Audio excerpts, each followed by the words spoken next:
नमस्कार, वेगवान मराठीमध्ये आपल्या सगळ्यांचं स्वागत। एक महत्त्वाची बातमी संपूर्ण महाराष्ट्रासाठी आहे। महाराष्ट्राच्या मंत्रिमंडळात काही महत्त्वाचे निर्णय घेण्यात आलेले आहेत। त्यामध्ये पहिला निर्णय हा पोलिसांसंदर्भात आहे। मुंबई पोलिसांसाठी 45,000ची घरे बांधण्यात येणार आहे। मुंबईमध्ये रात्रंदिवस सेवा बजावणाऱ्या पोलीस दलासाठी सरकारने अत्यंत महत्त्वाकांक्षी निर्णय घेतलाय। मुंबईतील पोलीस अधिकारी आणि कर्मचाऱ्यांना हक्काचे शासकीय निवासस्थाने मिळावे यासाठी मुंबई पोलीस हाऊसिंग टाउनशिप प्रकल्पास मंजुरी देण्यात आली आहे। या प्रकल्पांतर्गत मुंबई शहर आणि उपनगरात तब्बल 45,000 शासकीय निवासस्थाने बांधली जाणार आहेत। यामुळे पोलीस कर्मचाऱ्यांच्या निवासाचा प्रश्न कायमस्वरूपी सुटण्यास मदत होईल।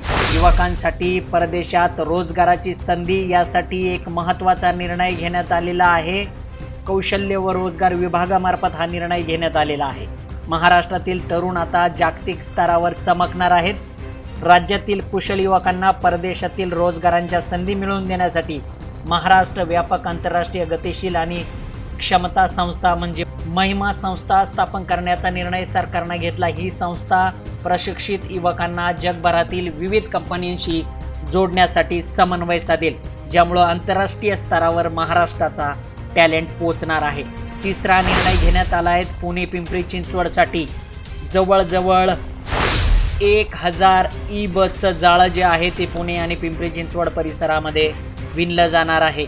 पुणे आणि पिंपरी चिंचवडमधील सार्वजनिक वाहतूक व्यवस्था अधिक सक्षम आणि प्रदूषणमुक्त करण्यासाठी 1000 नवीन ई बस सुविधेला वेग देण्यात आलेला आहे।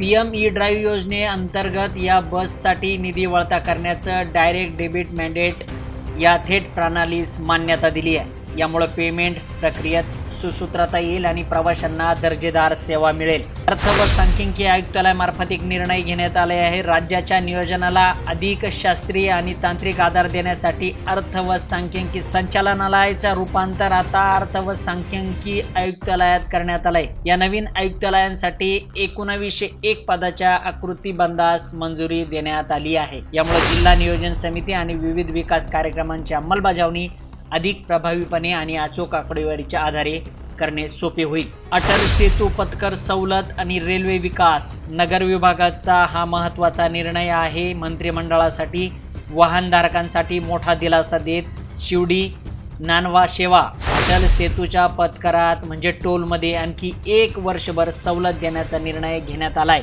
त्याचबरोबर मुंबईतील उपनगरीय रेल्वे सेवा अधिक सुलभ करण्यासाठी मुंबई नागरी परिवहन प्रकल्प 2 टप्प्यासाठी सुधारित खर्चास आणि शासकीय हिस्सा उचलण्यास मंजुरी देण्यात आली आहे, ज्यामुळे रेल्वे प्रकल्पांना गती मिळणार आहे। सांस्कृतिक आणि सामाजिक बांधिलकी जपत सरकारने नवी मुंबईतील वल्वे येथे तिरुपती देवस्थानाच्या पद्मावती देवी मंदिरासाठी दिलेल्या भूखंडाचे शुल्क माफ केले।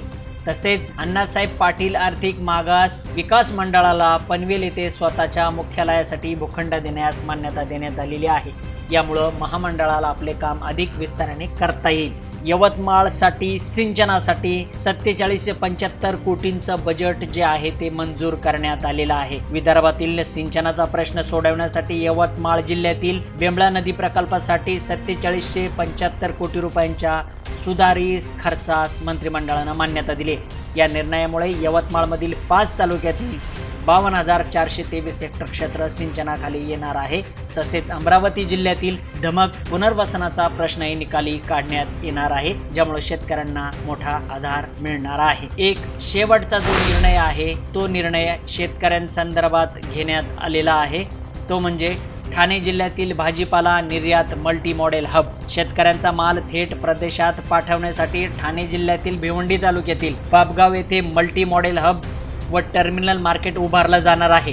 यासाठी सुमारे 7 हेक्टरहून अधिक जमीन उपलब्ध करून दिली जाणार असून येथे पेपर हीट ट्रीटमेंट, पीक हाऊस आणि साठवणुकीच्या आधुनिक सुविधा असतील। यामुळे ठाणे आणि परिसरातील शेतकऱ्यांच्या उत्पादनाला आंतरराष्ट्रीय बाजारपेठ आणि चांगला भाव मिळेल।